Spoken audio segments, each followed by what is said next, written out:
My name is Marcus, I'm 35, and I will never forget the night my parents told me I wasn't welcome at the family retreat. For 15 summers, that retreat had been my compass, the one place where no matter what happened in my life, I belonged. I was there when my grandparents were still alive, when my siblings got married, when new babies were introduced to the clan. I was there even the summer my own marriage collapsed. And then, in a single phone call, I was told there wasn't enough space for me. I remember standing in my kitchen, the hum of the refrigerator suddenly deafening. My mom's voice dripped through the speaker sugary sweet in that way she always used when she was about to hurt me.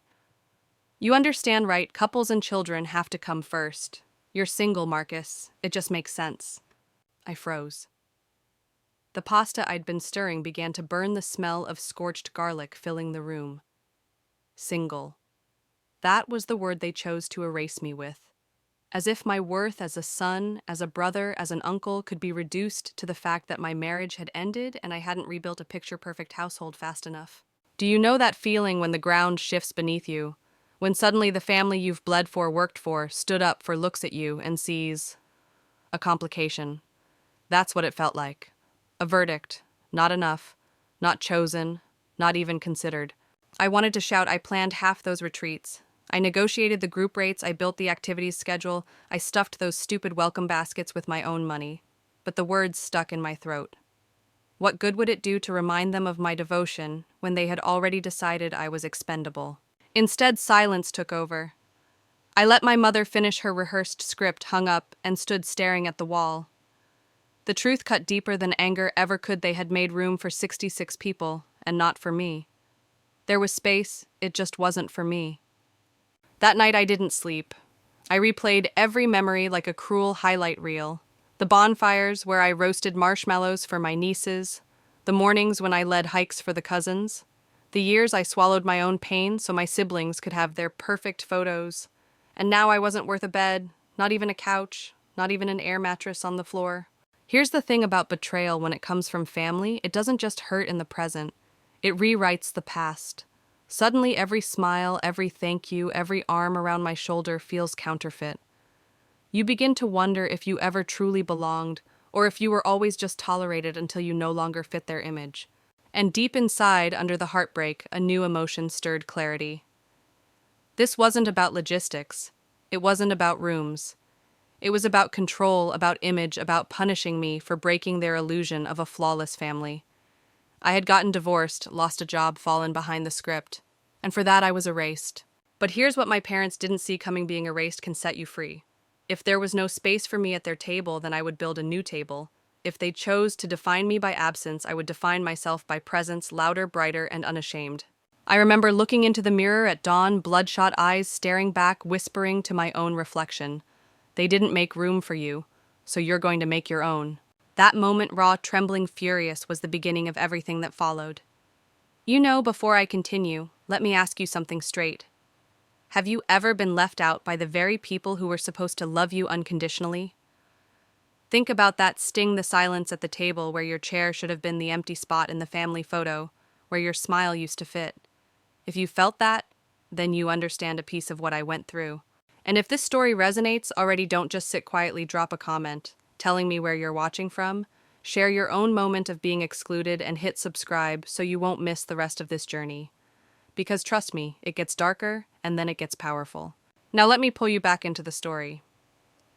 That night after my mother's phone call, the words, "not enough space," kept echoing in my head. It wasn't just a logistical excuse, it was a verdict.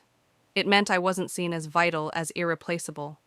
They could swap me out like a spare part. I lay awake staring at the ceiling, and in that long stretch of silence I kept asking myself, why me? Out of all the siblings, all the cousins, why was I the one cut? And then it clicked, because I was the complication. The divorced one. The son who lost his job when the company downsized. The brother who no longer carried the shiny label of success. My family had built their identity on image, perfect children, perfect marriages, perfect careers. And I had broken the picture. When my marriage imploded after 3 years of betrayal, they didn't rally around me. They rallied around him, my ex. He was still invited to birthdays, to dinners, and now to the retreat. Meanwhile, I was erased like a stain on the photograph. Let me be clear, this wasn't just about a bed at a cabin. They made room for extended family, for friends of friends, for people who hadn't even been part of the tradition for more than a year. But not me. They had space for 66, but not for 67. I thought back to all the retreats I'd poured myself into. The summers I coordinated the bookings, the hikes, the s'mores nights. I had been the invisible scaffolding holding the tradition together, and now they tore me down without a thought. That betrayal started eating at me like acid. I tried calling my brother Tyler. He dodged the conversation. My sister Jessica was too busy. Zach mumbled something about respecting Mom and Dad's decision. Only my youngest sister Heather sounded conflicted, but she was too afraid to stand up to them. The isolation cut deeper than the rejection itself. It wasn't just my parents shutting the door. It was the silence of my siblings, their cowardly compliance, that drove the knife in further. Family, the people who should have defended me, chose convenience over loyalty. But here's the paradox: in that silence, a seed of defiance began to grow. If I was truly on the outside now, then I had nothing left to lose. And when you have nothing left to lose, you start imagining what it would feel like to take control of the story again. Still, I wasn't there yet. In this part of the journey, I was raw, bleeding from the rejection, dizzy with disbelief. I scrolled through Instagram, seeing their posts about the biggest family gathering yet, their matching outfits, their hashtags about togetherness. Every picture screamed the same thing: we're perfect, and you don't belong. But here's what I want you to hear. Exclusion doesn't just leave you empty, it forces you to see the truth. The truth about who values you and who values the image of you. And once you see that, you can never go back to pretending. So when I tell you the next part of this story, know that it didn't come from a place of revenge. It came from a place of survival. They tried to erase me, but instead they gave me the clarity to rewrite everything. And that's where the story really begins to shift. Every family has its glossy picture, right? The one that looks perfect on a Christmas card, all smiles and matching sweaters. For the Watsons, my family, that picture wasn't just a snapshot, it was a brand. They lived for appearances. From the outside, we looked like the kind of family people envied. My father, a respected attorney, my mother, the perfect hostess. My siblings, 3 of them, lined up like polished trophies. Tyler, the investment banker, Jessica, the school principal, Zach, the up-and-coming tech entrepreneur. And then me, Marcus, the one who used to fit until life chipped away at my shine. I think back to those retreats, the ones before I was cut out. Everything was orchestrated, the matching outfits on the first night for group photos by the lake, the speeches Grandpa used to give about family unity, the carefully planned meals with place cards. Even though we were just eating barbecue, it wasn't enough for us to be together, we had to look together. It wasn't always like this. When I was a kid, the retreats were messy and beautiful. We played capture the flag in the woods, we told ghost stories, we fought over Monopoly. Nobody cared if we were in mismatched pajamas. But somewhere along the line, after money and careers started stacking up, image replaced intimacy. I saw it happening. At first I thought I was imagining things, but slowly the focus shifted from connection to curation. Instagram posts took precedence over actual conversations. Dinners turned into press conferences where each sibling rattled off achievements waiting for applause. And if you didn't have an achievement worth mentioning, you faded into the background. That was my role after the divorce. Background. I remember one retreat 2 years ago when Jessica announced her promotion to principal. Everyone cheered. Dad raised a glass. Then I tried to talk about the freelance work I was doing, and the conversation died within seconds. No toasts, no recognition. Just a polite nod before they moved on to Zach's new startup funding. I laughed it off at the time, told myself not to care. But deep down I felt it, the quiet downgrading of my value, the subtle demotion from son to spectator. And here's the truth. I think my parents wanted me out of this year's retreat because I didn't fit the brand anymore. Divorce didn't look good on camera. A son without kids didn't add to the big family aesthetic. Struggling financially, definitely not photogenic. That's when it hit me I wasn't excluded by accident. I was excluded because I was a crack in the facade. And if you're trying to sell the world on a perfect picture, cracks have to be erased. I thought about my siblings' compliance too. Tyler, who measured everything in return on investment, wasn't going to jeopardize his own standing by defending me. Jessica had her reputation to protect, And Zach had his startup to pitch at the retreat to potential investors in the family circle. They weren't going to risk their seats at the table for me. And my parents. They weren't just hosts of the retreat anymore, they were curators of an exhibition. And I was the blemish on the canvas. The cruelest part, they smiled through it. They wrapped the knife in sweetness. You understand, right? That was the refrain. A gentle dismissal disguised as logic. But here's what I want you to see: when a family starts treating love as conditional, based on status success image, it stops being family. It becomes a corporation with shareholders. And if you're not profitable, you get cut loose. Realizing that truth made me feel both gutted and strangely free. For the first time, I stopped chasing their approval. Because if love has to be earned through performance, it's not love at all. And I promised myself then I wasn't going to play the background anymore. Not in their picture. Not in my own life. The days leading up to the retreat were some of the loneliest of my life. I wish I could say I brushed it off, that I told myself I didn't need them. But the truth, it cut me down to the bone. Down. Everywhere I turned, reminders mocked me. At the grocery store, I passed a family loading their car for what looked like a road trip, kids buzzing with excitement. At church, a friend asked if I was heading out to the big Watson getaway again. I forced a smile, said something vague, and left early before the sting showed on my face. Nights were the worst. I'd lie in bed replaying the moment over and over, Mom's voice on the phone, casual, almost cheerful. There's just not enough space. Like she was talking about folding chairs at a picnic, not her own son. That phrase wrapped itself around me like barbed wire. I couldn't shake it. You know what's strange grief for something that isn't even tangible? I wasn't grieving a death or an accident. I was grieving my place in a story I thought was mine by birthright. My family had edited me out, and I had to watch the rerun in my head every night, frame by frame. I tried distractions, went for runs until my legs burned, binged shows on Netflix, even tried going out with friends. But nothing filled the silence. When your own family rejects you, the world outside suddenly feels less stable, like the ground beneath you can't be trusted. The worst moment came on the Saturday they left for the retreat. My phone lit up with notifications, Instagram posts, group texts. Tyler posted a picture of his SUV packed with coolers and matching Watson family shirts. Jessica uploaded a reel of her kids singing the family anthem we used to belt out around the campfire. And there I was scrolling, staring a ghost, haunting my own life. I won't lie, I broke down. Sat in my apartment, lights off, phone in hand, tears I didn't even feel running down my face. For the first time, I wondered if maybe they were right. Maybe I didn't deserve a seat anymore. Maybe love really was conditional, and I had failed the conditions. But in that pit of despair, something shifted. It wasn't a lightning bolt, not some grand epiphany, more like a flicker, a whisper. A realization that as much as they hurt me, the deeper wound was me believing them. Believing that their rejection defined my worth, and that whisper grew louder. What if you stop waiting for their invitation? What if you write your own? I didn't know what it meant yet, didn't have a plan, but the thought took root. If they wouldn't give me a place in the retreat, maybe I needed to create a new kind of gathering, a new kind of story.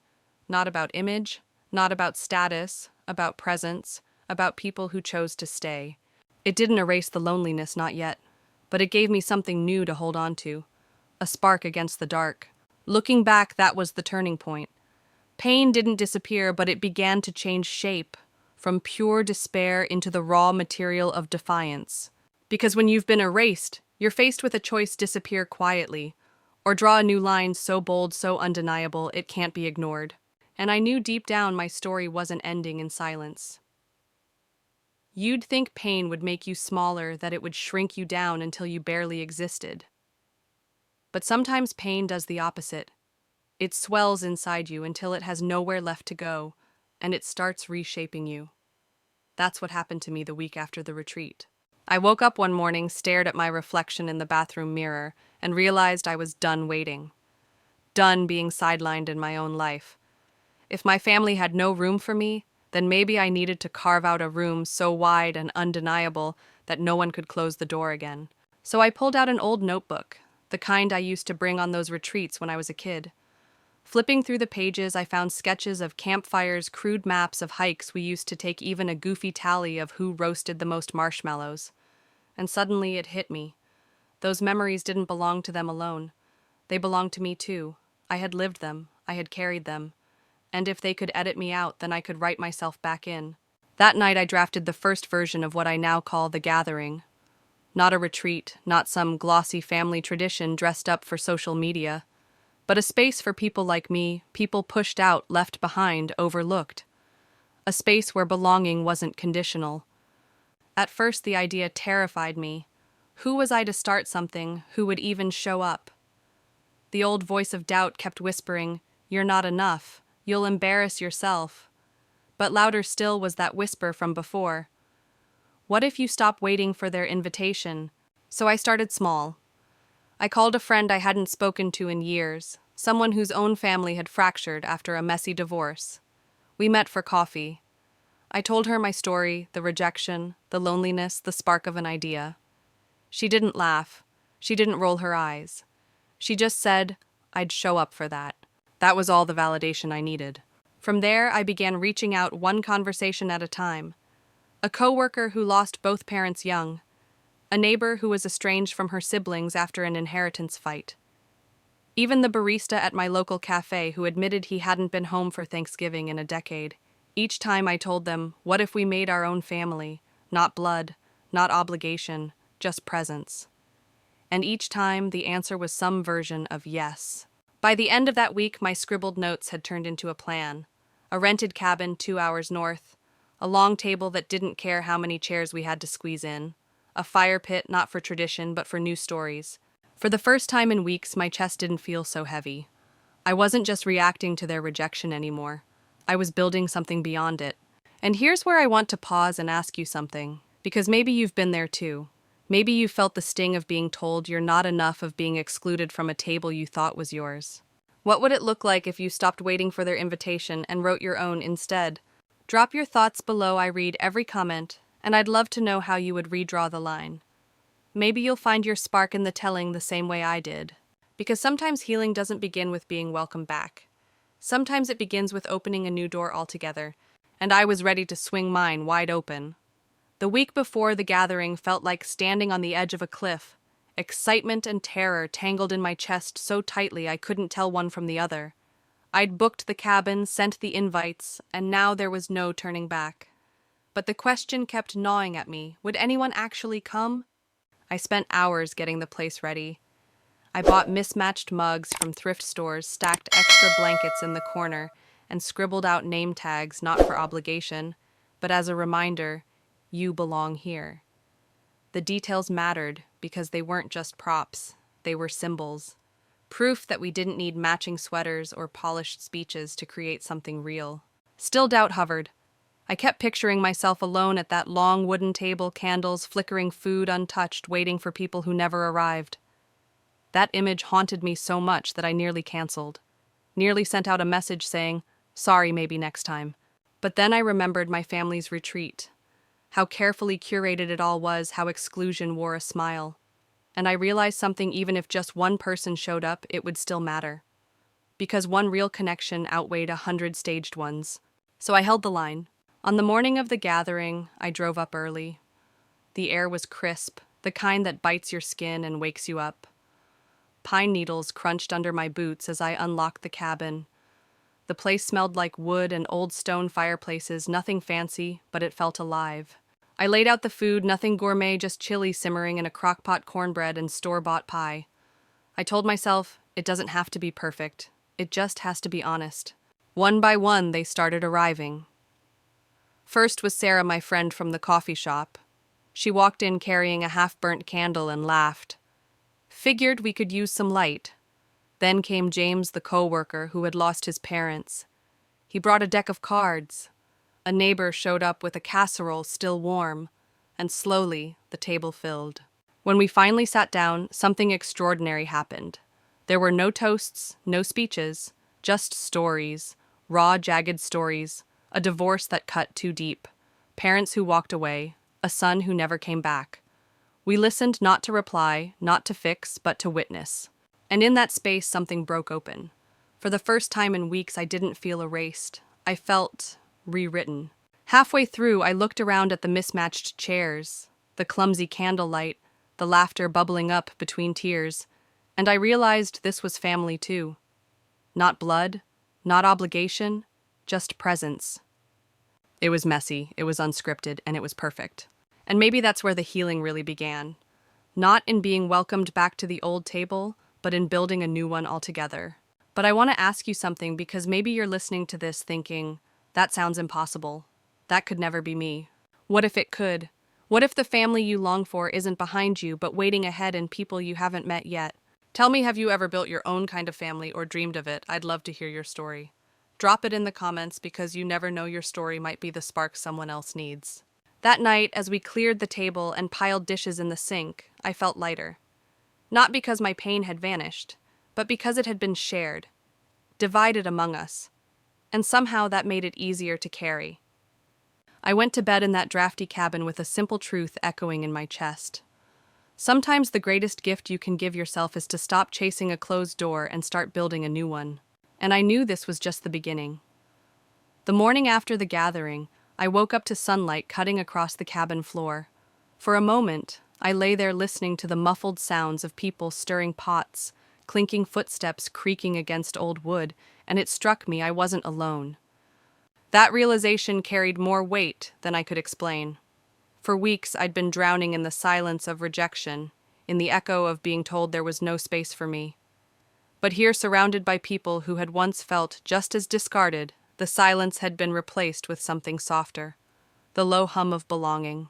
We lingered over breakfast pancakes from a mix burnt at the edges, bacon too crisp, coffee so strong it nearly took the enamel off your teeth. It didn't matter. What mattered were the conversations.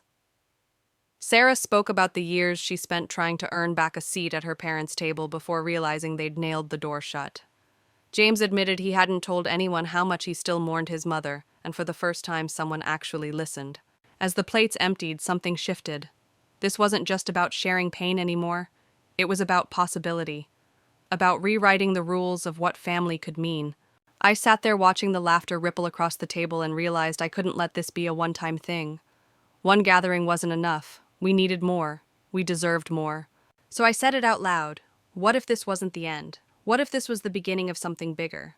The room went quiet. Then slowly heads started to nod.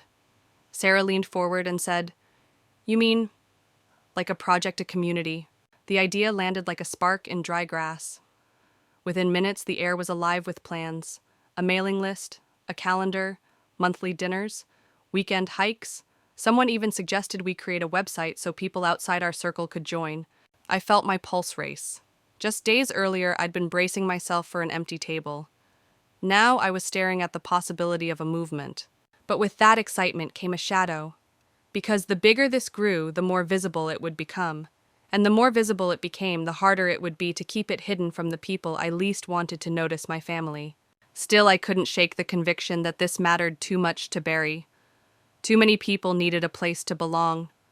Too many people were carrying the same wounds I had carried. As we packed up the cabin, loading leftovers into coolers and sweeping pine needles out the door, I felt a strange mix of fear and resolve. Fear of being seen, of being judged, of stirring up another round of rejection. But resolve, too, the kind that roots itself deep when you know you're standing in truth. Driving home, I replayed the weekend in my mind. The laughter, the tears, the way pain had been alchemized into connection. And I knew this was bigger than me. Because here's the thing, when you create space for yourself, you discover it was never just for you. It's for everyone who's been told they don't belong. And maybe you've felt that too. Maybe you've carried that same ache of being on the outside looking in. What if the healing you're waiting for isn't about being invited back, but about creating the invitation yourself? Think about it, and while you're here, share your thoughts. Because every story whispered out loud has the power to become someone else's lifeline. By the time I pulled into my driveway, I'd made a decision. The gathering wouldn't just be a memory, it would be a promise. A seed planted in soil I once thought too barren to grow anything. And I was ready to see what might bloom. It started quietly, an email chain, a group chat, a shared calendar, but within weeks, the gathering became something more than I ever imagined. What began as a single night in a drafty cabin grew into a rhythm. Twice a month we met. Sometimes in living rooms, sometimes in borrowed community halls, sometimes under open skies with fire pits crackling and guitars being passed around like sacred relics. The rules were simple: come as you are, speak if you want, listen if you need, and always bring an open chair. There was no hierarchy, no one person at the head of the table, just presence, just us. People started inviting friends, coworkers, even strangers they'd met at grocery store lines. And every time I felt the same twinge of disbelief. They showed up. But the truth was, people were starving for connection for a place where they weren't measured against impossible standards for a family that wasn't tethered to blood, but to choice. And the stories that spilled out, they cracked something open in all of us. A veteran who hadn't spoken about the war in years, a teenager who confessed she was terrified of going home, a widowed mother who admitted she felt invisible. Each voice added a new thread, weaving something sturdier than I could have hoped. It didn't take long before word spread. A local reporter showed up one evening after hearing about our gatherings from a friend. He didn't come with a camera, just a notebook. He sat, listened, cried with us. A week later, an article appeared in the city paper, "When family fails, they build their own." I should have felt proud. Instead, I froze. Because with visibility came risk, and risk meant exposure. My family read that paper. They lived in the same city. What if they saw? What if they recognized me? And of course they did. The phone rang late one night. My father's voice sharp, slicing through the static. "What the hell is this nonsense you're parading in the papers? Some pity party for people too weak to fix their own lives." My chest burned. I wanted to fight back, to shout that he was wrong, that weakness wasn't what I saw at our table. It was strength, raw and unpolished. But I bit my tongue. Not because I agreed, but because I realized something: I didn't owe him an explanation. That silence, though, only made him angrier. He spat words about shame, about betrayal, about how I was dragging the family's name through the mud. And then he hung up. For a moment I sat there staring at the phone like it might bite me. Part of me wanted to crumble, to retreat, to shut it all down before it got worse. But another part of me, stronger, steadier, whispered, "No, not this time." Because here's what I knew in my bones: you cannot be erased if you write yourself back into existence. So I doubled down. We started a newsletter, launched a small website, even registered the name, The Gathering Project.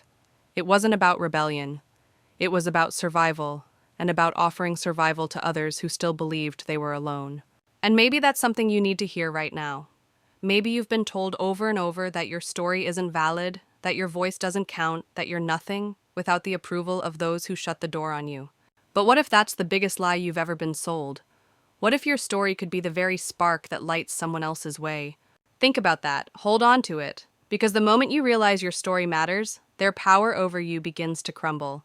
As for me, the more my father raged, the more determined I became. Because his anger was proof that I had stepped outside the cage he built. And once you've tasted freedom, there's no going back. The gathering was no longer a single night, or even a handful of meetings. It was becoming a movement. And movements, once they begin, have a way of outgrowing even the people who start them. And I was ready to see just how far this one could go.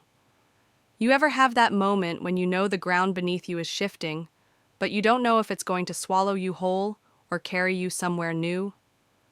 That's where I found myself. The gathering was exploding. What started in that little cabin had become something the city couldn't stop talking about. We were holding events twice a week now. Community halls filled to capacity, people standing along the walls just to be in the room. They weren't there for speeches or ceremonies or leaders. They were there for presence, for the radical idea that being seen, heard, and valued was enough. But with growth came pressure. And pressure has a way of finding the cracks you thought you had sealed. My father's phone calls turned into letters. Letters turned into visits. He showed up at my workplace one afternoon, his voice loud enough for everyone to hear. "You think you're building something. You're just embarrassing yourself. Embarrassing us." His words were sharp, designed to cut, and they did. For days I walked into each gathering, wondering if he or someone he'd sent would be waiting at the door ready to shame me in front of the very people I was trying to protect. And maybe that fear is what drove me harder, pushed me to dream bigger. Because if they were going to call it rebellion, then I wanted to make it a rebellion worth remembering. We began organizing not just dinners, but workshops, mental health support groups, job networking nights, a food pantry program that served more than 50 families in its first month.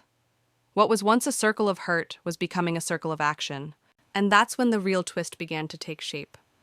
Because you see, the more we built, the more people started asking questions I wasn't sure I had the answers to. What's next? Where is this going? Who's in charge? I wasn't sure how to respond. I hadn't planned this far.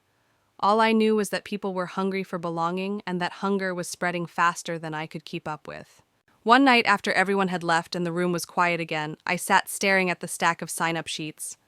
Hundreds of names, hundreds of stories. And I realized something chilling. If this continued to grow, it wouldn't just be about us anymore. It would become political, visible, unignorable. And once something becomes unignorable, the world either embraces it or tries to crush it. That thought kept me awake long into the night. What if this whole thing collapsed under its own weight?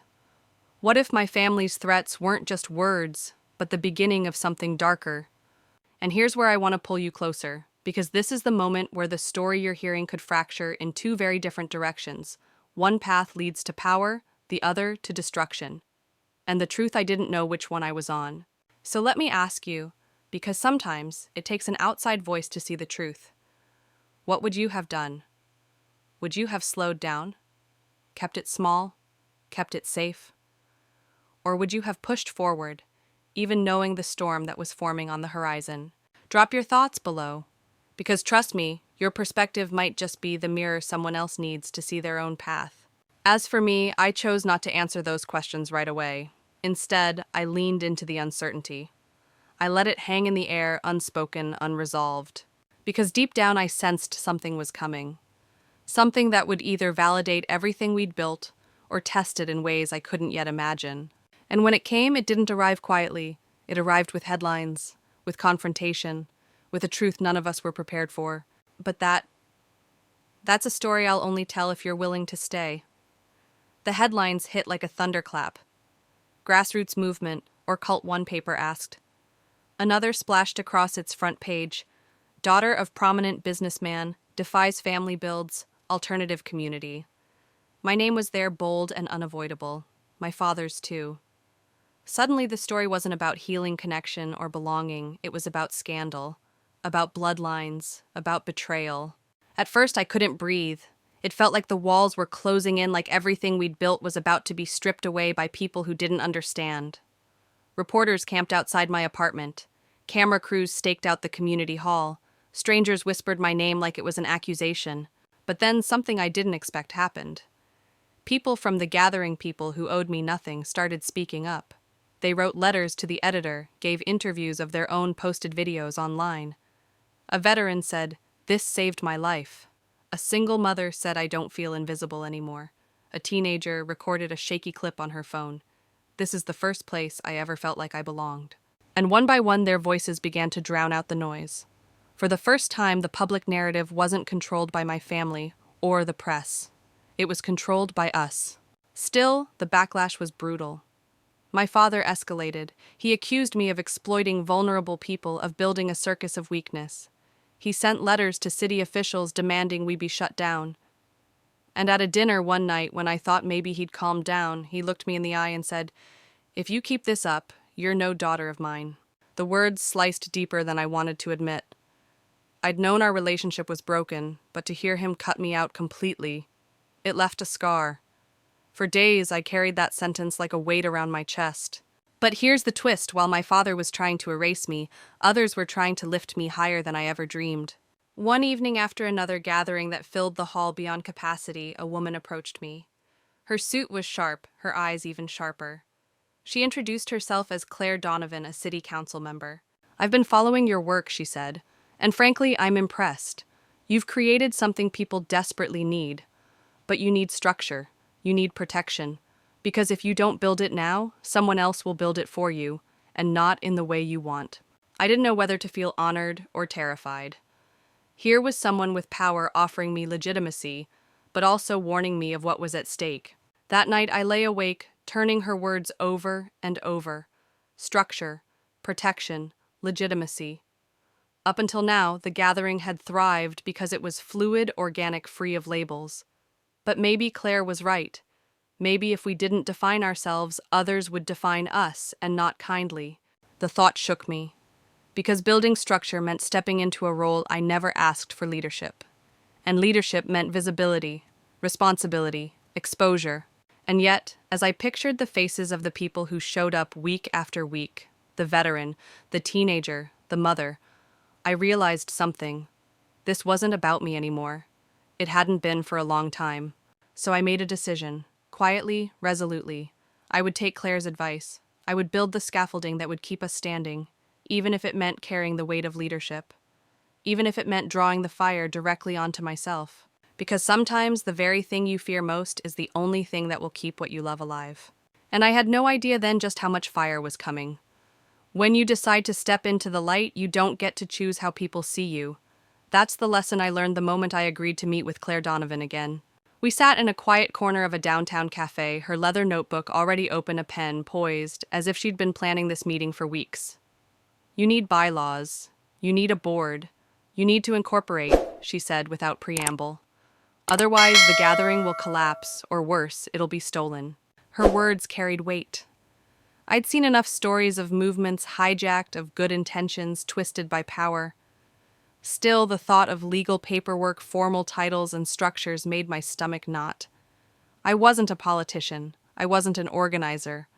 I was just someone who had been abandoned and decided nobody else should feel that alone. But when I walked back into the community hall later that evening, the sight stopped me cold. The room was overflowing. People packed shoulder to shoulder, spilling out into the street. Volunteers handed out chairs, poured coffee, organized name tags. It looked less like a small gathering and more like a movement. And suddenly, Claire's words didn't feel like bureaucracy. They felt like survival. So we did it. We filed the paperwork. We created a nonprofit. We chose a name, one that honored where we came from, but pointed toward where we were going. The gathering was no longer just a circle, it was an institution. At first it felt exhilarating. Doors opened. We gained access to grants, venues, platforms. Suddenly people who once ignored us were asking to partner. Local news stations wanted to profile us. Volunteers multiplied. Donations flowed. But growth is never simple. The moment you introduce structure, you introduce politics. People who once came just to belong now wanted influence, power, control. Meetings turned tense.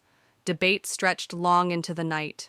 Friendships strained under the weight of decisions that couldn't please everyone. And then there was my father. The moment he caught wind of the incorporation, he called it a publicity stunt. You're not a leader, he spat during one of his rare phone calls. You're a fraud, in over her head. I wish I could say his words rolled off me, but they didn't. Every new challenge, every tough vote, every complaint whispered behind my back echoed with his voice. Fraud, fraud, fraud. And yet every time I stood in front of the group, every time I saw those eyes, hopeful, desperate, searching, I knew I couldn't back down. Because they weren't looking for perfection. They were looking for someone who wouldn't abandon them. Still the cracks widened. I noticed people forming factions, aligning themselves with this program or that project. And late at night when the room was finally empty, I'd ask myself, had I done the very thing I feared most? Had I built a family destined to fracture like my own? One evening I walked the length of the hall after everyone had gone home. The chairs were stacked neatly, the coffee cups cleared away. But the silence was deafening. For the first time I wondered if I'd started something I couldn't finish. And then, as if the universe knew, I was doubting, an email landed in my inbox. A message from a national foundation. They had heard about us. They wanted to fly me out, hear our story firsthand, and consider us for a grant that could change everything. It was the kind of opportunity that could secure our future or expose our deepest fractures to the world. I closed my laptop and sat in the dark, heart pounding. This was it. The moment that could define whether the gathering became a force for change or collapsed under the weight of its own contradictions. And I couldn't shake the haunting question, what if my father was right? What if I wasn't ready for this? The flight to Washington felt heavier than any trip I'd ever taken, not because of the miles, but because of the weight strapped to my chest. When I boarded that plane, I wasn't just a woman running a local circle anymore. I was representing hundreds of voices that had tethered their hope to me. If I stumbled, they stumbled with me. The Foundation's headquarters was intimidating in its own right. Glass walls that seemed to stretch to the sky, polished marble floors, reflecting every doubt I carried. I remember walking past their reception desk, clutching the folder that held our mission statement, financial breakdowns, and testimonials. My hands shook so badly I thought I'd drop it. The panel was waiting in a conference room that felt more like a courtroom. 5 faces neutral and unreadable studied me as I took my seat. Claire had warned me this would happen. They want to see if you can hold your ground, she'd said. Because if you can't convince them, you'll never survive the scrutiny that comes next. So I started. I told them about the veteran who said the gathering saved his life. About the teenager who whispered that it was the first place she felt she belonged.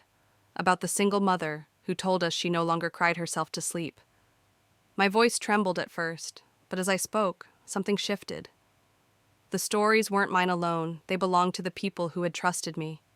And for their sake, I steadied. One of the panelists, a gray-haired man with sharp glasses, leaned forward. You talk about community, but movements like this, they collapse under scale.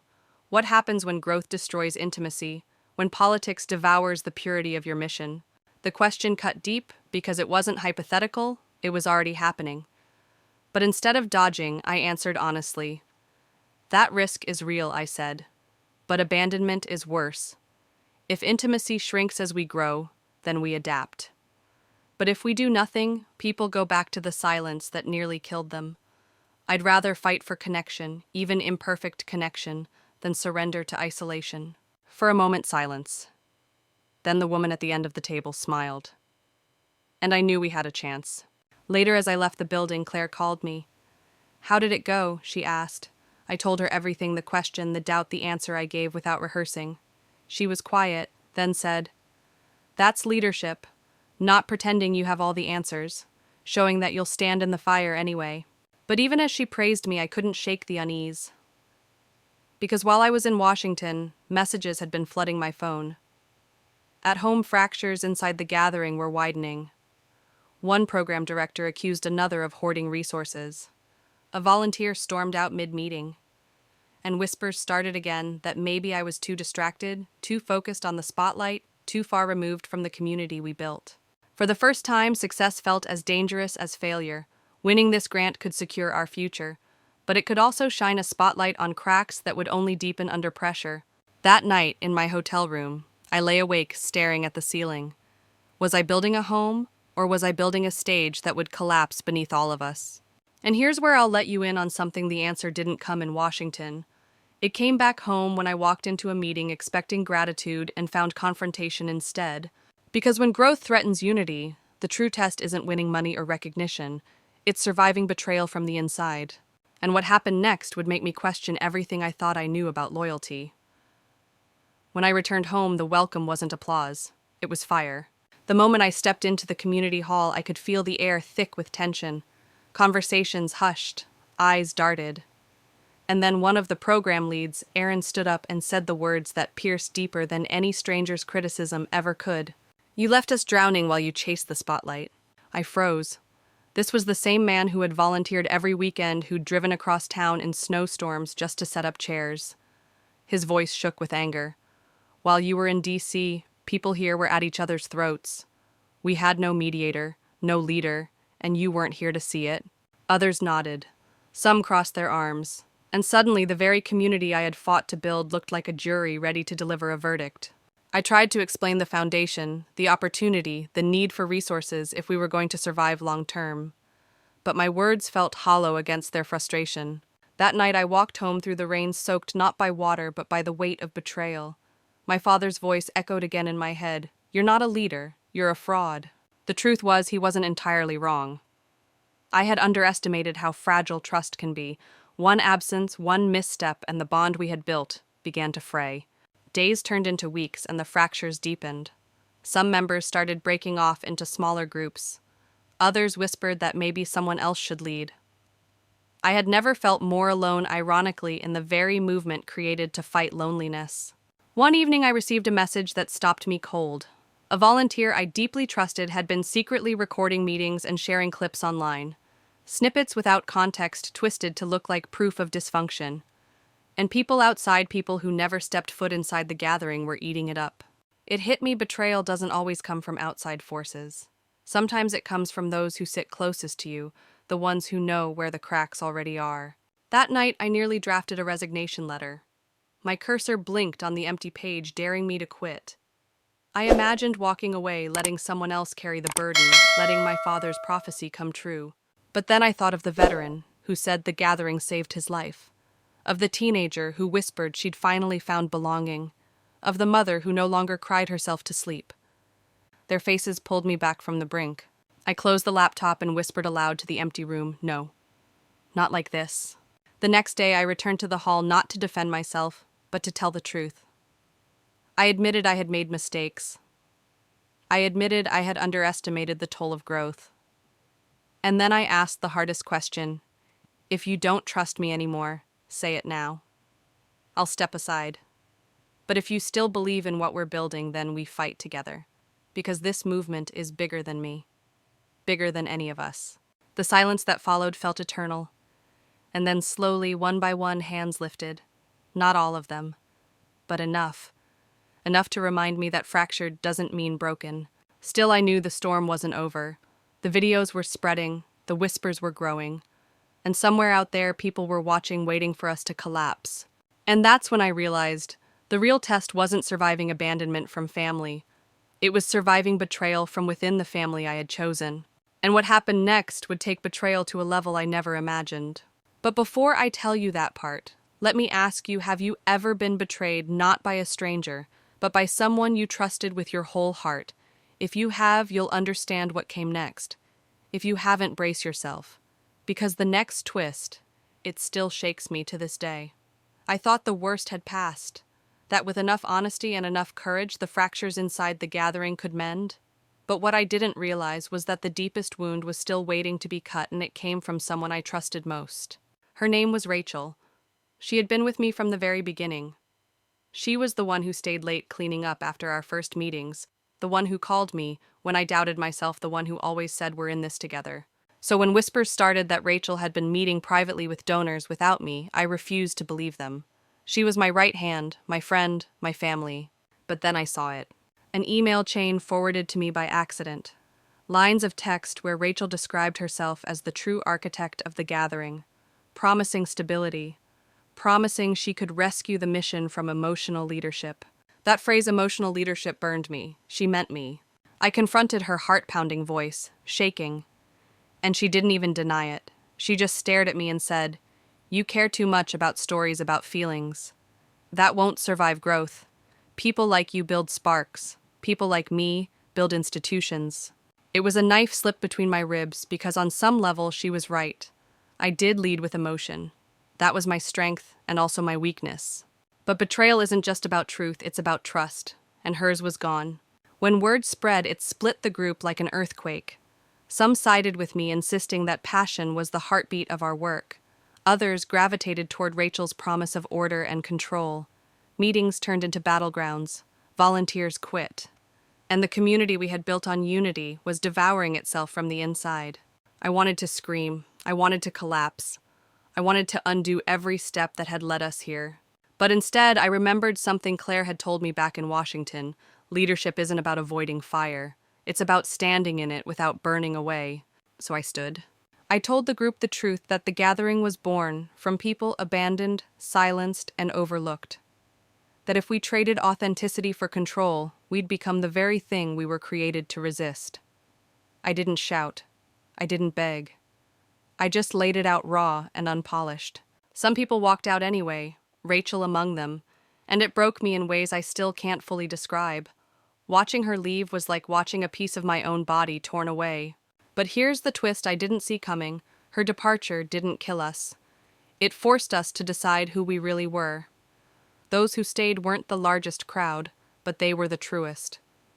And in their eyes, I saw not just loyalty, but defiance. That night, as I locked the doors to the hall, I whispered to myself, maybe loss isn't the end. Maybe it's the fire that hardens what survives. And that's what this betrayal taught me. That chosen family can fracture. That people you love can walk away. But what remains, what endures after the breaking, that's the foundation no storm can destroy. Still, it came at a cost. Relationships shattered, trust mangled. And in the quiet aftermath, I couldn't help but ask myself, was survival enough?